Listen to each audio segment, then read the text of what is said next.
Hi guys, welcome to my channel.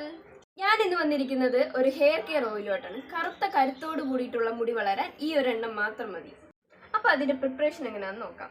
അപ്പോൾ ഞാനിവിടെ പൊടിച്ച കരിഞ്ജീരകം എടുത്തിട്ടുള്ളത്. കരിഞ്ജീരകം പൊടിച്ച് തന്നെ എടുക്കണം കേട്ടോ. അപ്പം നമുക്ക് ഓയിൽ പ്രിപ്പയർ ചെയ്യാനായിട്ട് പാത്രം എടുക്കണം.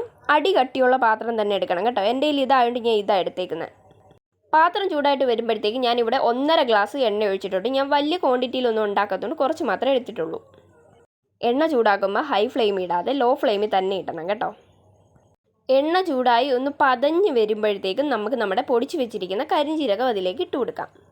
ഇത് ഇളക്കി കൊടുക്കുമ്പോൾ കൈ വിടാതെ തന്നെ ഇത് ഇളക്കി കൊടുക്കണം, അല്ലെങ്കിൽ ഇത് കരിഞ്ഞു പോകാൻ സാധ്യതയുണ്ട്. നമ്മളിതിൽ ചേർത്തിരിക്കുന്ന കരിഞ്ജീരകം നമ്മുടെ മുടിയുടെ ടെക്സ്ചർ ഇമ്പ്രൂവ് ചെയ്യാനും അതുപോലെ തന്നെ മുടിയുടെ ഗ്രോത്ത് വർദ്ധിപ്പിക്കാനും നന്നായിട്ട് സഹായിക്കുന്നുണ്ട്. ഇതൊന്ന് മൂത്ത് വരുമ്പോഴത്തേക്കും ഞാനിവിടെ 1 കപ്പ് കറിവേപ്പില എടുത്ത് വെച്ചിട്ടുണ്ട്. എണ്ണയുടെ ക്വാണ്ടിറ്റി കുറവേണ്ട, ഞാൻ ഇത്ര എടുത്തിട്ടുള്ളൂ. കറിവേപ്പില നമ്മുടെ ഹെയർ ഗ്രോത്ത് വർദ്ധിപ്പിക്കുകയും ഹെയർ ഫോൾസ് റെഡ്യൂസ് ചെയ്യുകയും ചെയ്യുന്നുണ്ട്.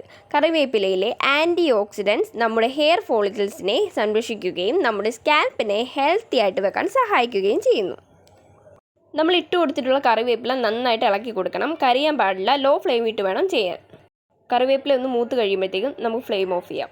അപ്പം നമ്മൾ പ്രിപ്പയർ ചെയ്ത് കൊണ്ടുവന്ന കരിഞ്ജീരകമെണ്ണ അല്ലെങ്കിൽ ബ്ലാക്ക് ക്യുമിൻ ഓയിൽ ഇതാട്ടോ. അപ്പം നമ്മൾ ഇതിൽ ചേർത്തിരിക്കുന്ന ബ്ലാക്ക് ക്യുമിൻ അല്ലെങ്കിൽ കരിഞ്ജീരകം സ്കാൽപ്പിലെ ബ്ലഡ് സർക്കുലേഷൻ കൂട്ടാൻ നന്നായിട്ട് സഹായിക്കുന്ന ഒന്നാണ്. നമ്മൾ ഏതെണ്ണ പ്രിപ്പയർ ചെയ്യുന്നാലും അതിന് സമയം കണ്ടെത്തി തന്നെ പ്രിപ്പയർ ചെയ്യണം. അല്ലാതെ സമയമില്ലാത്ത സമയത്ത് ഒരിക്കലും എണ്ണ പ്രിപ്പയർ ചെയ്യാൻ പാടില്ല.